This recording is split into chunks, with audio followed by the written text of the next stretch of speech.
Good evening, everybody. Welcome to the Renew Show. I want to thank you guys for tuning in. We have a great show in store. We have MsDanaGerous as our guest for this evening. I love that name. I just smile every time I say it. Um, so before we let her tell her story and tell you a little bit about herself, I'm going to have my other co-host say hello to you. Okay, I know I'm going first here. So, hello, I'm Sarah from the Smiling Blues Fat Team. Hi guys, it's Sherry Ann, Jazz Wife KNS. And I'm Khalif, Fat Guy Skinny Wallet. And like I said, thank you for tuning in. Thank you for your support. And Dana, thank you for agreeing to come on the show. Thanks, Khalif and Sherry Ann and Sarah. I feel really honored to be asked to be part of the team. Thank you very much. Had the pleasure of meeting you two in Atlantic City, and it was a lot of fun. It's great to get to see people face to face that you've just watched in this virtual thing, this funny world that we've created. So, and I'll look forward to meeting Sarah in person someday as well. Yeah, she's supposed to be probably this summer or something, bringing little baby Sharif to New Jersey. Yeah, so we can There see. you go. So, yeah, maybe we can all kind of put something together. All right, so Dana, why don't you just tell us a little bit about yourself? Just how you grew up. Were you always overweight? When did it come on? What have you tried to do to fix it? And anything else you think we should know? Okay, sure. So my name's Dana. I live in Arizona, and I'm in the 50s. Now, you guys said, "Oh, you're in midlife." No, I'm definitely in midlife. And it's interesting in this community where I feel like so many I mean, there are some older, my age and older, but so many folks that are especially on YouTube are much younger. And sometimes I feel really old when I'm tapped into this community. But I've lived here for about 20 years, but more than 20 years actually now. But I grew up in West Texas. Just a middle class kind of home. Yes, I was always the big girl. I was a very big baby, and I think I was kind of sickly when I was a toddler. Then I had my tonsils out when I was 5, and my mom was like, "Man, you blossomed." So, growing up, I very much was probably, I was the big girl. I was the first girl to, you ladies will sympathize this. I was the first girl to get boobs, and I remember a lot of teasing and a lot of bullying. So I was the first one to, have to start wearing the training bra, and the girls, of all things, would come up behind me and, catch the elastic and pop the bra in the back. It was humiliating, I do remember, today's world, we would call it bullying. There was a lot of that, mean things and stuff growing up as a fat kid. Off and on, all my life had done up and down, up and down. Was very lucky in the fact that I, other than that, had a very happy childhood. We were not, I always say we weren't rich, we weren't poor, but I had everything I needed and a whole lot of what I wanted. And my parents very much let me know that I was loved and accepted regardless of my weight. I think growing up I did a whole lot of things to kind of compensate, the way that we do, saying, well, I'm fat, but I'll be really good in school, or I'll be really good in this. And so to some extent, there are probably certain aspects of my personality today that I have to thank for being overweight all my life. And that somehow you don't measure up. I always wanted to be the pretty girl, the thin girl. Let's see, my husband and I have been married 20 years. It's a second go round for both of us, and we had a his and a hers. So I have a stepson who's 30. He's 31 and has a new baby, actually a year-old baby, Sarah. So they Aw. tried a long time to get pregnant, and I watched them grow and blossom in the love for their baby.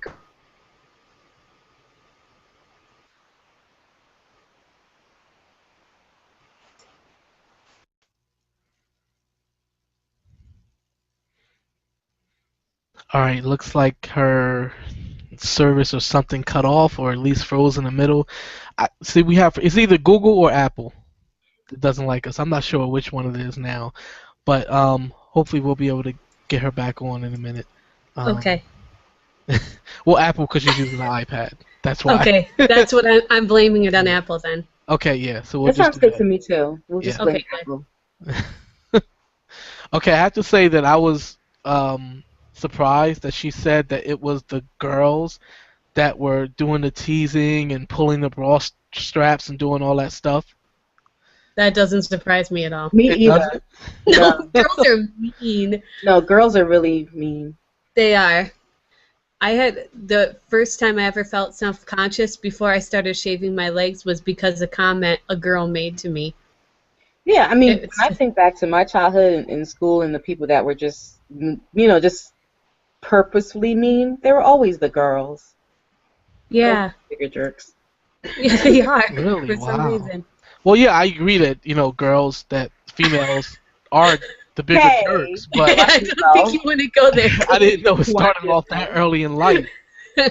To be teasing another girl for going through puberty early or having to wear a training bra first or going through a growth spurt or something like that. I didn't think that girls would tease each other about something like that. Mhm. Yeah, I don't know what it is about females. I really don't. I don't know. Maybe it's because I don't know. They're upset that their friends are changing before they are, so they wanted to be maybe it's something like that, but I have no I idea. don't know. I don't Yeah, know. it is so weird.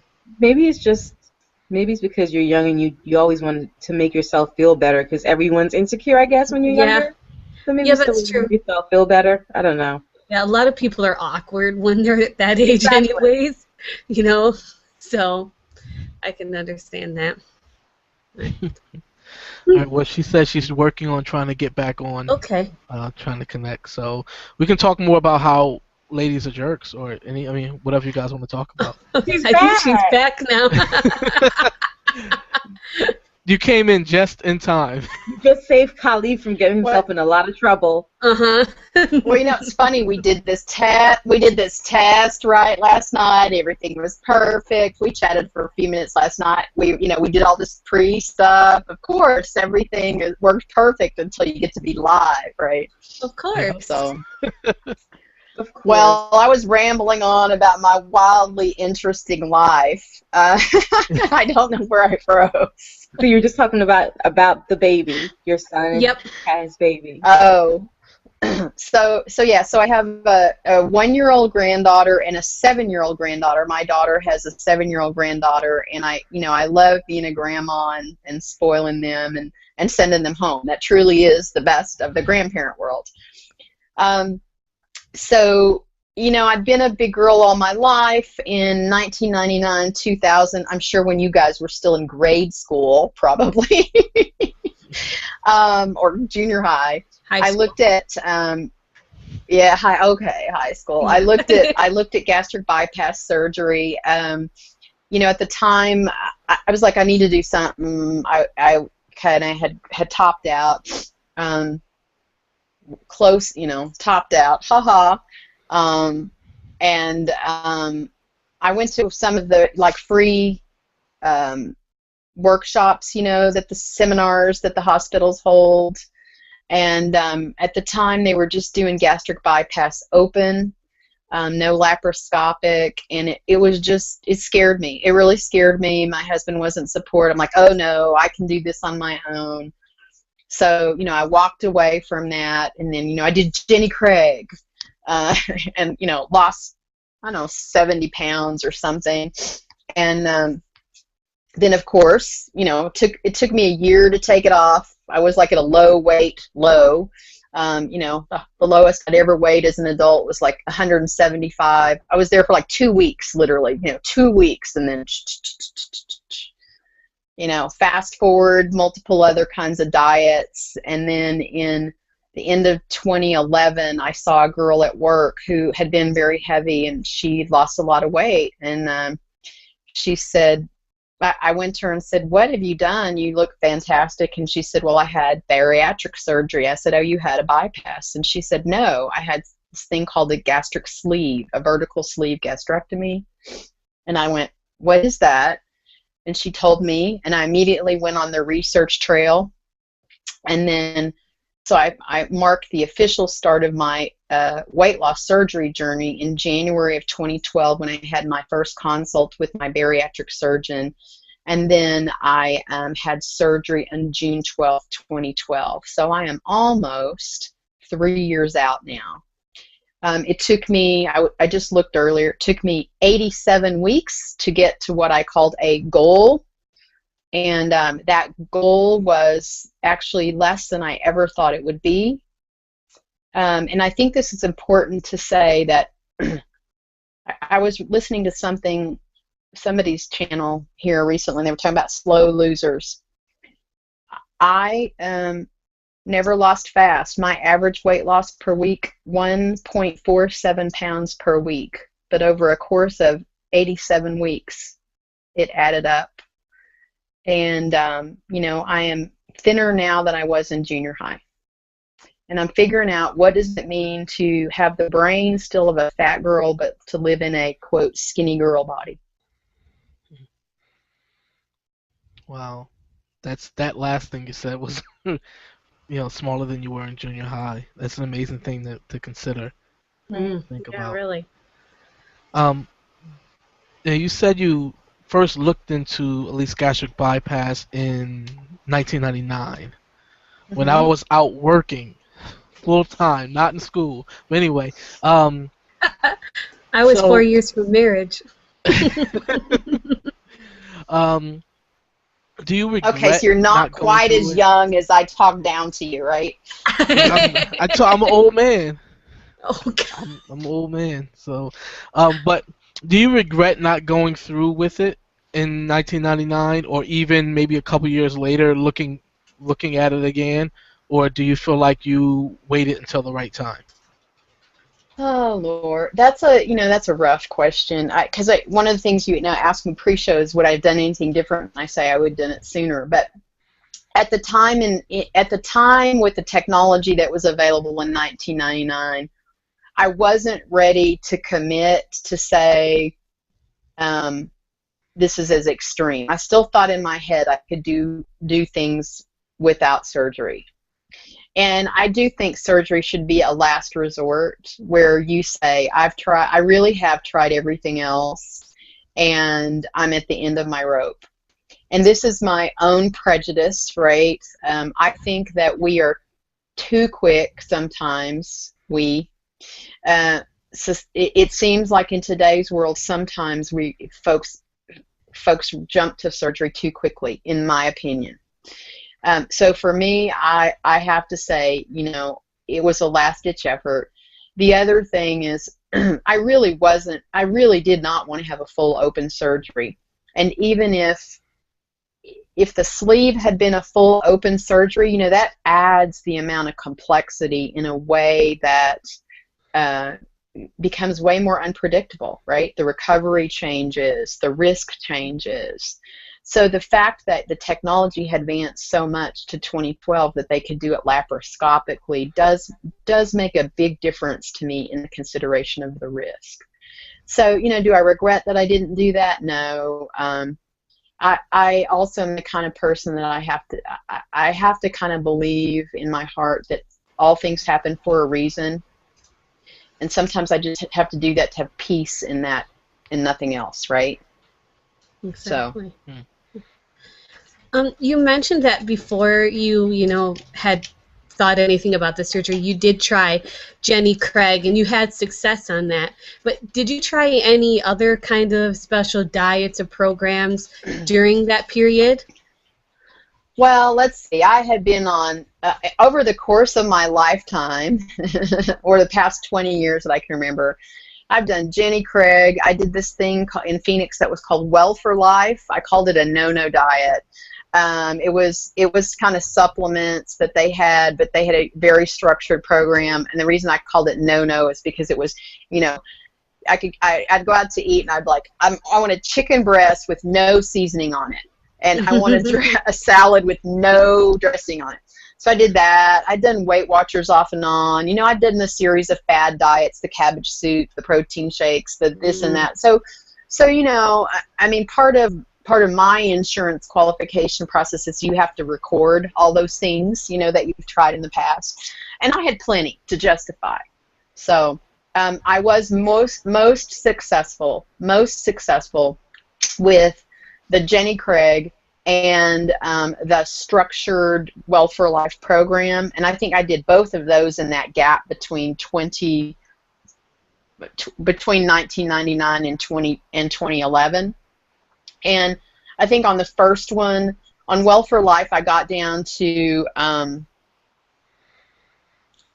204 pounds or something, and never any further. And then for Jenny Craig, I got to I think 175, and that was probably, like I said, 2 weeks. Right. So, Cool. because as soon as you start eating non-packaged foods, right? Yeah. Yeah. Exactly. Oh, we have not a question, but someone is Francis Daniels said, "Howdy, Daniel, from your Francis. Lubbock friend." Hi, Francis. How are you? Yeah, Francis lives in the town that I grew up in Lubbock, Texas. And congratulations, Francis has a huge accomplishment in her life recently. She got her master's degree, I think, in counseling. So congratulations, Wow. Francis. Congratulations. Well done. And we have had the luxury of meeting face to face once. I took a trip back home and connected. And I'll tell you, if you have the opportunity to get out and about in the country for personal or business or things like that, it is an amazing thing to get to meet people face to face. So, yeah. I agree. Yeah. So tell me, how's this whole journey been for your family? Oh, wow. I think a mixed bag, a mixed bag. So, I was already an empty nester when my weight loss surgery journey started. So, if you go back before that, of course, you have the on and off weight loss journeys and the things that you subject your children to, right? As far as mom's on a diet, you need to be on a diet, or mom's on a diet, but you don't have to be, but, all that stuff.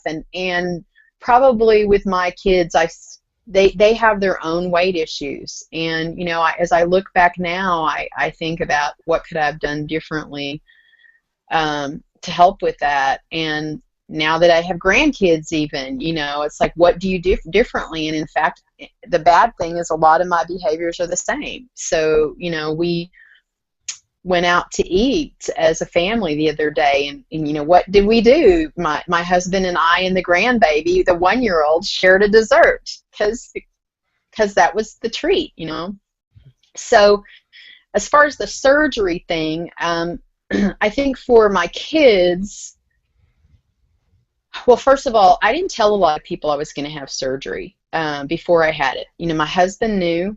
And I told my kids, I made a special time where we had the kids over, and like 2 weeks before the surgery, not well in advance. And I just said, I want you to know I'm going to have this surgery. I'm having it for me. I'm having it because I'm willing to risk the quality. I'm willing to risk surgery for the quality of my life. It's important to me. It's important to me that you know about it. I don't want you to worry. And they were very supportive. And for them, they haven't had to live with me day to day. And so what they see is more the positive impacts and, the things that I'm able to do now, me stepping out of my comfort zone. My daughter has said, she's really proud of me and admires me for the changes that I've made, and I appreciate that, and I think that that's wonderful. My husband, who lives with me, every single day, it has been harder for him, in multiple ways, really. First of all, just the food that I had in the house has changed. The time that we, right before and right after surgery, the time, when you're eating is really drastically different. Our big thing to do used to be to go out to eat, and it's not anymore.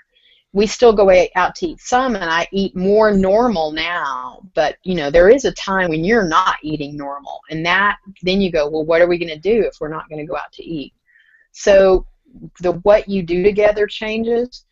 the social environment changes, right? And I think whether or not you're involved in the virtual community, it probably changes, but especially because if you are involved in the virtual community, the YouTube and the Facebook and whatever else social media, I don't do that at work. I do it in time that normally I would have been spending with him or sitting beside him on the couch. And for a long time, I had this thing of, well, he's just watching his own show, and we're not really interacting, so he won't care if I'm on social media. But what I learned is he does care. He cares because, number one, I'm not tuned in at all to him. Number two, now I'm interacting with people he doesn't know.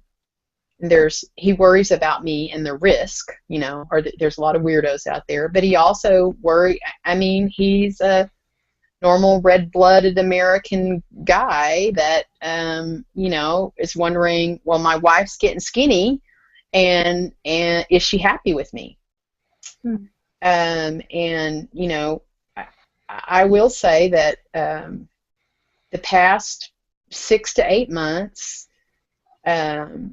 we've had some challenges, but I cannot necessarily attribute it to weight loss surgery. I will say, number one, weight loss surgery and my body has changed.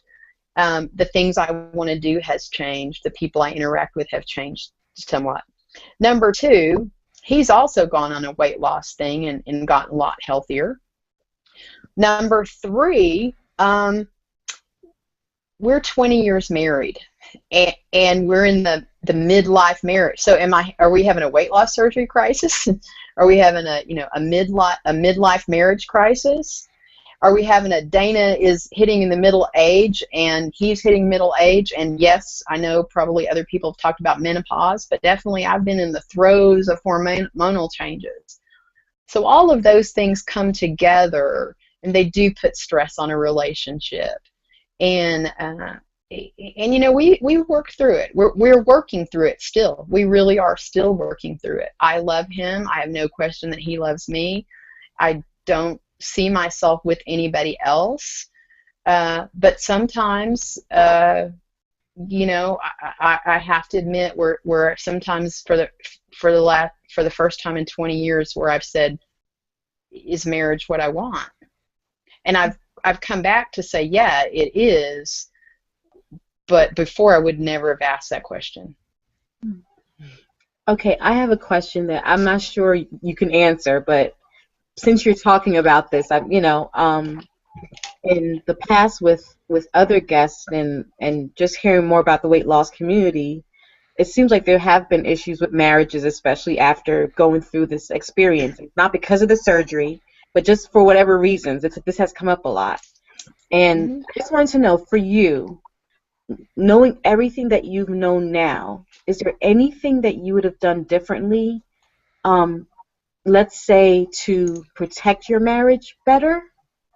Is there anything that you think you could have done or just to focus on the relationship differently? Am I being clear? I'm sorry. You are. Okay. Well, it's funny because it's funny because going on the front side of this, I felt like I did a lot of the right things. I won't say all the right things, but you know, I felt like I did a lot of the right things. I talked to my husband about I'm doing this for me, not about you. I know you love me. I have no question in that.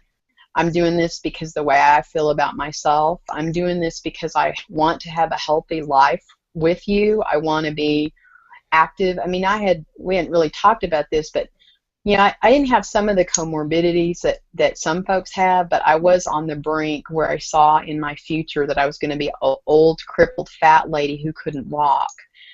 And I had a vision of, is he going to push me around in a wheelchair when we get old? Because that's, you know, what's that going to be? And I went, he's always been active and he likes to do active things, and I wanted to be a partner with that and do that. And so up front I told him about those reasons. I tried along the way to, even as I was going through these changes, to tell him that how important he was to me and involve him in that. Honestly, if I had a do-over, and even though I think there'd be a huge gap, I think the role that social media plays in your relationship is really probably add a lot of stress that I probably would have tried to minimize. And my husband's not a big Facebooker and not a big YouTuber and things like that. So I started playing in this community that, you know, he didn't know the people. So, like, I've gone to a couple of WLSFA events without him. So I would have either probably tried to include him more in that community, or I would have probably stayed out of the community more. You know, I think that if you talk to a therapist, and you know, this is a thing to ask my friend Frances. I had, you know, when you go through this surgery, you have like a psych consult, and I went to some groups for a while, and they did talk about relationships there, but the psychologist who ran that group said this is a major life change. It is a major life change, and really any time you go through a major life change, it puts stressors on relationships, on marriages, and some of them don't survive. So if you think about, you know, the death of a child, or the loss of a job, or you know, moving to a completely unknown place, if you've ever had to do that, all of those are major life stressors. And you know, I don't know what the divorce rates are after those things, but I do know that they cause major stress. And weight loss surgery is just another one. So I hope that answered your question, Sherry Ann. It definitely did. It definitely did. You know, it's just interesting. I know someone else posed the same question because it is such a, people who've gone through not just weight loss surgery, but just weight loss and have tracked their journey on Facebook. A lot of them have had issues in relationships, and I think, you know, it does beg the question, you know, why? You know, what are the issues that, you know, that does cause that? Like, I remember when it's funny, like, now I think that when Khalif first started coming on YouTube and making his videos, I remember that I mean, it wasn't like we were arguing or anything, but I remember I felt uncomfortable because you felt left out. Who's he talking to? Yeah, exactly. Like, he was on YouTube, right? He was watching all these videos, but wait a minute, Khalif likes to talk to me about everything, so he was talking to me about these people I didn't know. You know what I mean?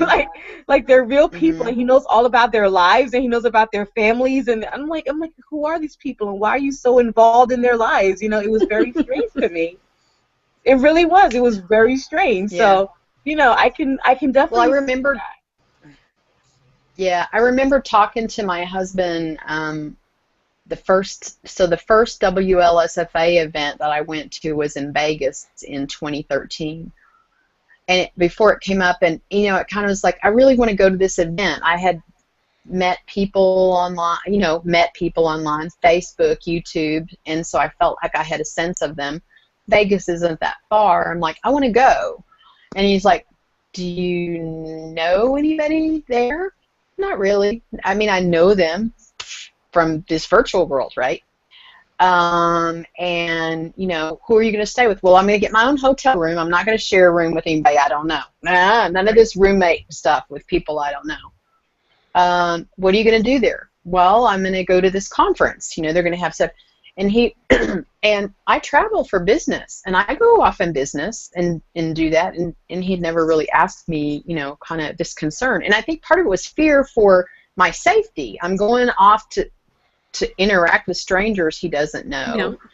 Am I going to protect myself? But then there's like, why are you doing this? I don't get it. Right. And I finally said to him, okay, well, you can come with me and you're welcome to come with me, but are you going to want to go to any of the sessions, like the learning sessions? No. Okay. Are you going to want to go to the fancy dinner or anything at night? No.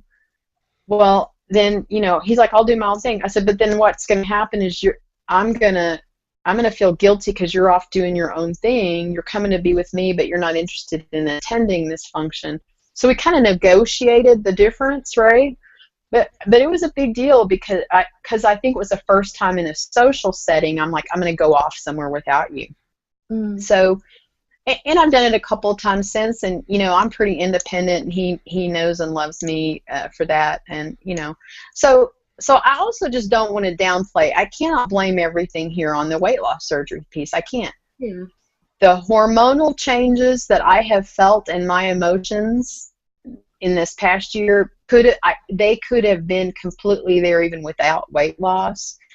It's a difference. Let me just tell you, ladies. Khalif, plug your ears. I need to know this too. I need to know what I'm prepared for. Your urges change tremendously. My urges have changed tremendously. And that's a stressor on a relationship, right? Mm-hmm. When your husband wants to cuddle and hug and you're like, get away from me, you're going to make me sweaty. Because every time, you know, because I'm hot flashing from top to bottom, right? That's not fun. No. It's funny. We have a few people who are asking questions and leaving comments. We have one, I'll read the comment first and tell you who said it. Tell that gorgeous woman speaking named Dana that she needs to give me the name of her plastic surgeon because she looks like she's 25 years old, and I know she's at least 40. Oh, and tell her I love her. Oh, Lord, I have no idea who said that. Oh, so that was Janine, Pinkfish Lily. Oh, Janine, I'm at least 40. I'm 51, my dear. I'll be 52 in August. And I haven't had plastic surgery, but I did recently have a chemical peel just like a little over a week ago. And I don't know that I'll have one again, but it has helped my face some. So, and I need plastic surgery. I have plenty of loose stuff. It just disguises well, and I do wear support garments pretty regularly. Can we have a couple questions actually from Melody, Zen Maiden 1. Hi, Zen. She says, Dana, what do you attribute your consistent losses to most of all? And did you have many stalls? And she also said, I'm proud of you for your accomplishment. You are such a great example to us 40-plus WLSers. Thanks, Zen. You know, you've been an inspiration to me. I've watched you along same you know, path in so many ways, and I always felt like you were so up and continually had a positive outlook, even though I know sometimes you're struggling. So I thank you for that as well. Honestly, I had almost no stalls. As I said, I lost about a pound, not quite a pound and a half per week. When I look it out, my computer has done a password lock now, so I won't stop. But I had almost no stalls. So I may have had a period of a week where I didn't lose, but I didn't go 2, 3, 4 weeks without losing. But I also I had very few big big weeks. I mean, a couple times I might have lost 4 pounds or something, but in general, I was slow and steady like the tortoise win the race. And I don't know what that's attributable to. I really don't. I was very faithful in following all of the guidelines up until probably about 6 months out, and then I wiggled a little because you're going into Christmas. But for the first year, for the most part, it was pretty consistent with the guidelines that my surgeon had set. I think that our bodies are wondrous, miracle kinds of things, and it's the black box that we can't describe, and no one can say why, when you and I are doing all the same things, your black box behaves differently than my black box. I can say that I move my body on a regular basis. It wasn't heavy cardio. It was mostly walking. I don't like to sweat. I still don't like to sweat. I do strength training and have pretty faithfully done strength training once or twice a week since pretty early on in my journey. But that's I know that was a question that I got asked in the pre-show as far as what do I attribute my success, and sometimes I feel like it's luck and good genes, and I wish I could give the gift of luck and good genes to everybody to make that black box work. She also asks a couple more questions that are related. She says, if you can share a typical day in maintenance foods, that will be awesome. How have your calories increased, if they have, since the loss phase? And do you find that carbs are a killer of loss for you? So this is where I feel like, to some extent, I feel a little like fake, because in fact I don't know, I don't feel like currently I'm necessarily a successful maintenance person. So like I said, it took about 87 weeks till I hit goal. Just about this time last year, I think it was actually in February of last year, I moved officially into what I called my VSG afterlife. I said I'm going to quit counting it as losing. I literally even picked up my spreadsheet, my weekly spreadsheet tracking, and I moved it to a different tab, and I just called it my VSG afterlife. And I said I'd like to live in a 10-pound range. And really, the bottom end of that 10-pound range I had never been at. So was it a fair 10-pound range? And then I pretty much don't track on a regular basis, and I have not tracked on a regular basis for months and months. And my eating is not, I struggle. I have struggled in the past 5 or 6 months, especially with the carb devil, the sugar devil. And I've watched a lot of old behaviors, prior surgery behaviors, creep in, which is when I get stressed, I go to baked goods. And almost kind of bingey behaviors, in the fact that you're just kind of soothing yourself with food. So while you guys on the outside say, gosh, she looks like a successful maintainer, I am up about eight pounds from where I successfully maintained for a number of months. And technically I'm back into that damn BMI obese category. I can tell you that I still faithfully, almost every single day, have a protein shake for breakfast, because I don't like solid food. My sleeve is very tight first thing in the morning. I've never been a big breakfast eater in general, and I don't like traditional breakfast foods. Now I could eat other foods, but typically if I ever get a stuck feeling, it's first thing in the morning. So I almost always have a protein shake in the morning out the door. I usually have some kind of mid-morning snack. It's usually Greek yogurt or something like that. I usually have some kind of protein and vegetable for lunch and dinner. lately I've been eating a way lot more Greek yogurt and cottage cheese than I did for months. And I think that is not really a healthy, balanced diet, but it is a diet that is keeping me, it's giving me something sweet and keeping me from eating cookies. So, you know, it's still a daily struggle. I feel like I learned, you know, I thought I learned all the right habits and how to eat, but it falls away very quickly, and I still have to rein myself in. I would bet, Zen, that you eat way healthier than I do right now, and it scares the heck out of me that it's going to catch up to me. Hmm. So, where is it the most that you think you see those struggles, the mental battles? Do you have, is it like trying to snacking or grazing since you can't consume a lot at once, or is it just the urge to binge and the only thing is stopping you is knowing that you physically can't, or like what does that look like, those struggles to you? I can grade. I can, well, so first of all, nothing really makes me sick. So I can eat sugar, I can eat dairy, I can eat everything. Sometimes I actually wish I had had a bypass that I don't. Now, if you'd asked me that years ago, I'd have said no, because I never want anything off limits. But sometimes I think I wish that something would make me sick.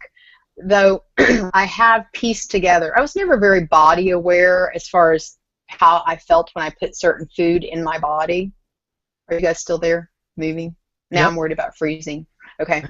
I have begun to piece together over the last couple of years. When I eat a certain thing, here is the reaction in my body, and find triggers. I have learned, as a person who has had a lifelong struggle with migraines, if I eat too much sugar, I can almost guarantee I will wake up in the middle of the night with a migraine. How much is too much? I haven't found the right mix, but I definitely like, my risk is grazing, and it's grazing. It is feeling frustrated. Okay, so my risk is it is a coping mechanism. It is a coping mechanism, and it almost always happens in the afternoon, right? It almost always happens in the afternoon. I'm very stressed, whether it's work stress or family stress or whatever. And what do I want to do? I want to go get something sweet, and I want to just graze on it. And I can physically go to the store and buy a bag of cookies, and I could graze on that bag of cookies all day long until it's gone. And I have to be careful, because I have done that a few times over the past 6 months. Okay. Cool. Well, I have a So question. while I control the quantity at one setting, you know, if you're just easing it in and easing it in and easing it in. Yeah. Cool. I have a question that has nothing to do with what you were just talking about. I know, like, for overweight women especially, clothing choices are never the best. You like either look like an old lady or you're wearing curtains or tablecloths. Like, it's horrible. So my question to you is, once you got down to, you know, the weight you are now, was there like a specific like outfit or style of clothing that you were looking forward to wearing? Like, was there something there that you were like excited about, like, yay, I don't have to wear curtains anymore, or something like that? You know, if I'd have probably been skinny, I would have been really tasteless, trashy dresser, like, you know, biker chick, leather pants and halter tops and fringe and stuff like that. You know, I like some of that, but then I also, you know, I work in a professional environment. I like what I always describe classy. I never knew what my style was. You're right, because you kind of have curtains. You know, you go in, big prints, similar style. I never knew what my style was. But I love thrift stores, and I know we have some kindred spirits out there. I would literally go to, so as I was losing, first of all, I shot down in my closet, and as soon as I got too big, I got rid of it. And I did that for a while, and then of course you run out of those clothes. And I I spent money on thrift store clothes. I was not one of these people that I'm not going to buy something new because I'm not going to wear it very long. I didn't care because I go to Goodwill half price days, and if I paid $5 for a dress, oh well, if I wore it twice, I got, I did that. And then I would trade them off or whatever.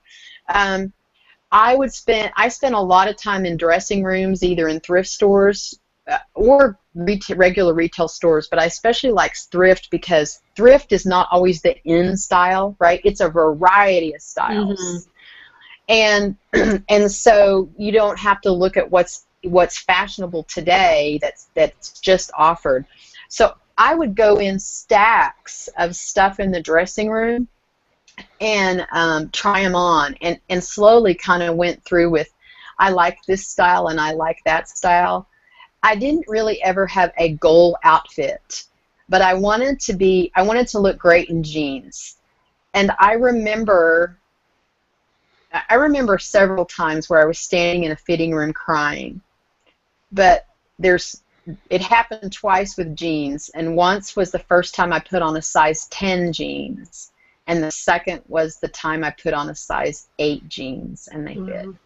Wow. Because I never in my life thought I would ever be able to wear single digits. Wow. Cool.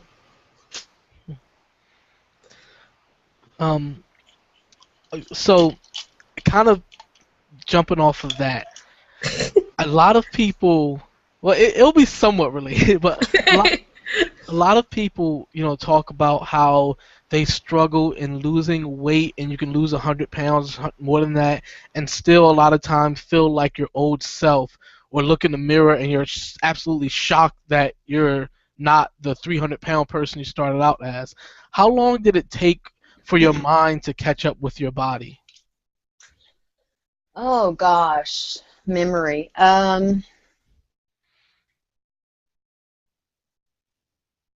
So I had my surgery in June,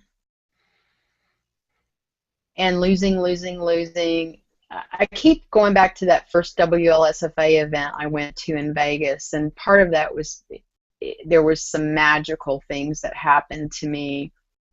But I was weighing at 175. Let me back up for a minute. So,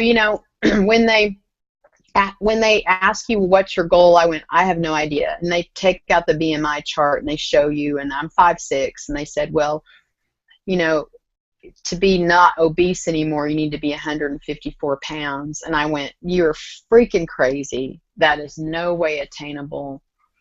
Like, well, what do you want your goal weight to be? And I said, the smallest I'd ever been as an adult was 175.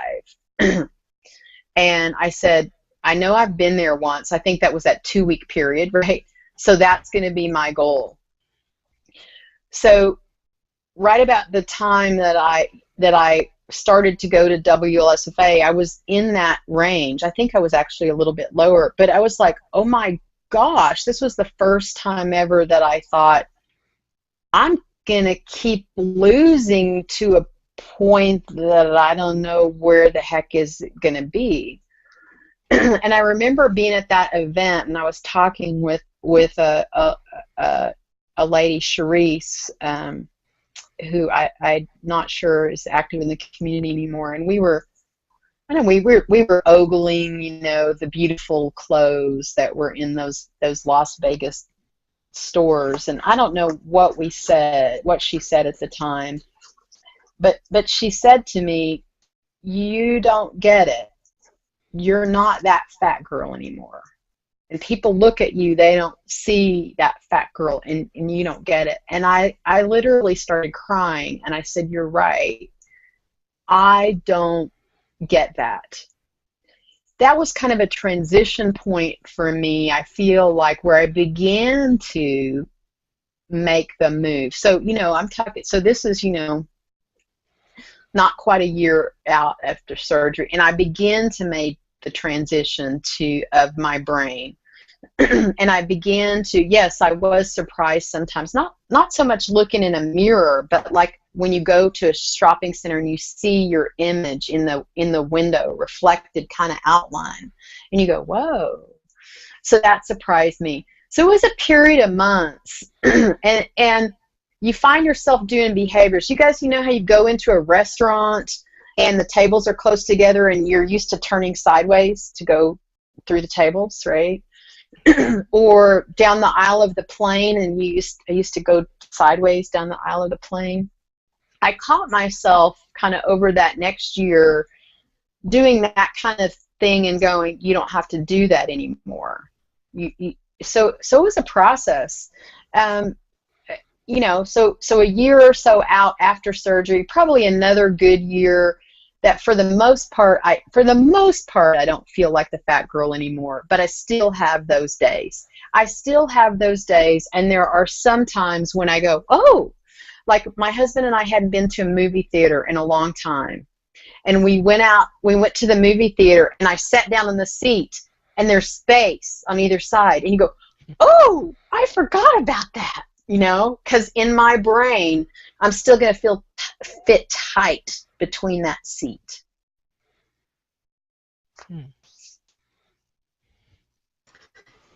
That's interesting.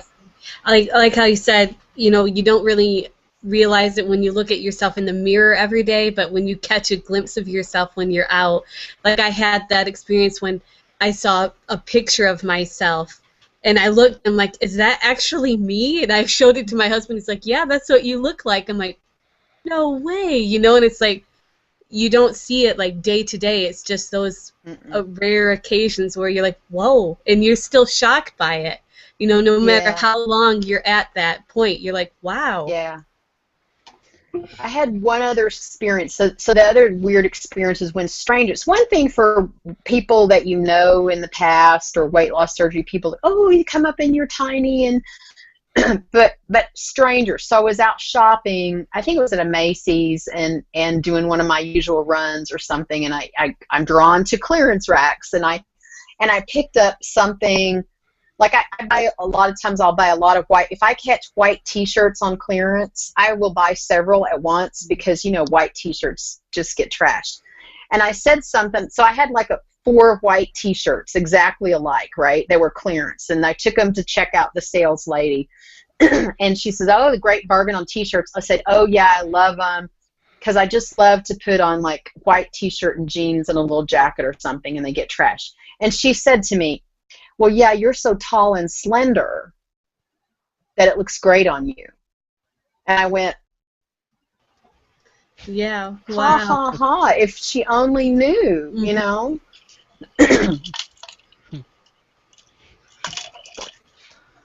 So Dana, what are you looking forward to?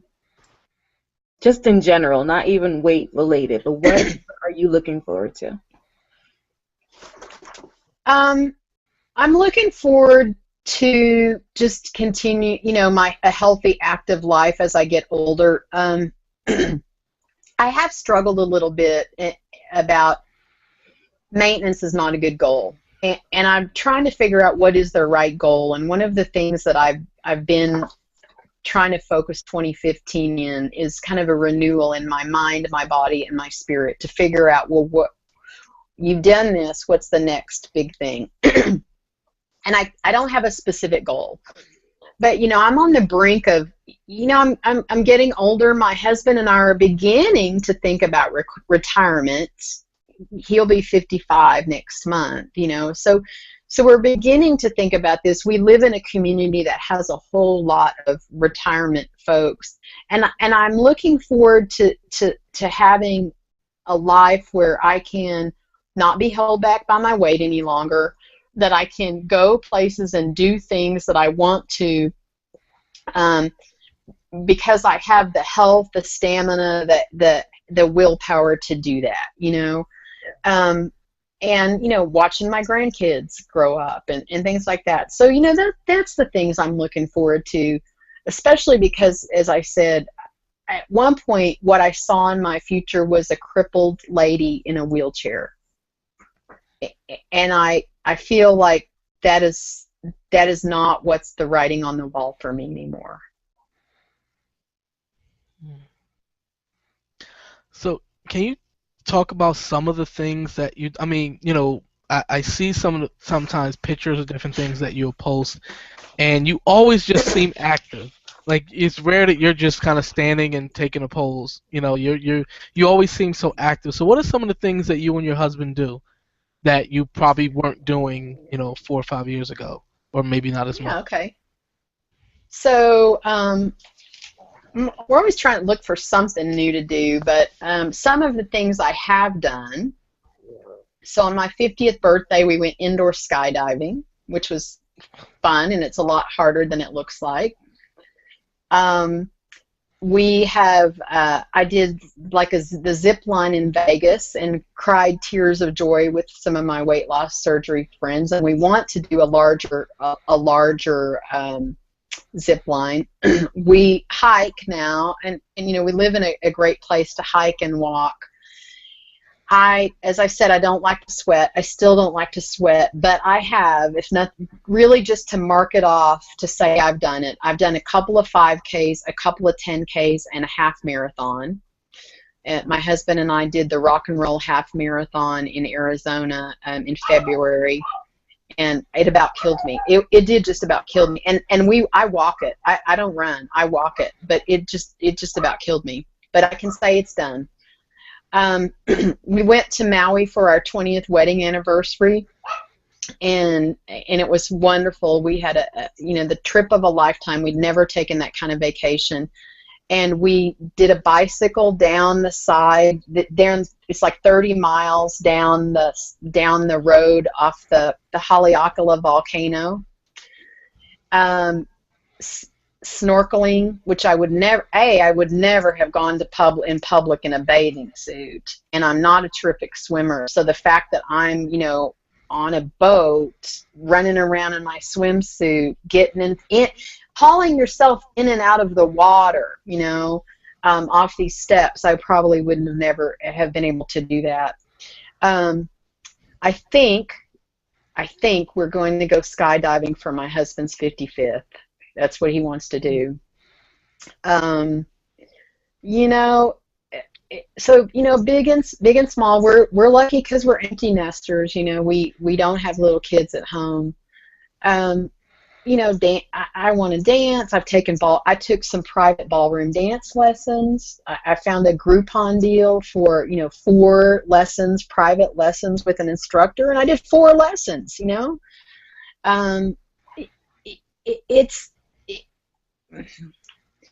Yeah, well, we kayak. We bought kayaks and we kayak.